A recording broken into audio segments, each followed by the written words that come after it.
তুমি এমন ভাবে আল্লাহর ইবাদত করবে যেন তুমি আল্লাহকে দেখতে পাচ্ছ। কথা বুঝতে পারছেন?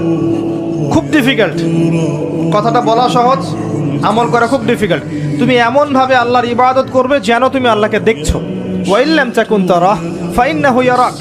যদি তুমি আল্লাহকে দেখতে না পারো তাহলে জেনে রাখবে আমি রাখি না কেন। আমার কপালে সেজদার দাগ আছে, ইবাদতের জীবনে আমি পাক্কা মুসল্লি, আর অর্থনৈতিক জীবনে গিয়ে যদি পাক্কা সুদখোর হই, ওই ইবাদত আল্লাহর কাছে কবুল হবে না।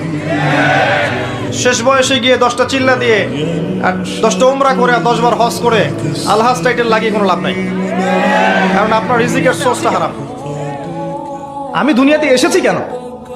এক সময় তো আমি ছিলাম না, আবার এক সময় আমি থাকবো না। কেউ এসে চিরস্থায়ী হতে পারে নাই, তো আমরাও পারবো না। তো আল্লাহ পাক আমাদেরকে সৃষ্টিটা করলেন কেন? আমার কাছে আমার রব কি চান? আমি যদি না থাকতাম তাহলে আমার পরিবার চলতো কিনা, আমার সমাজটা চলতো কিনা?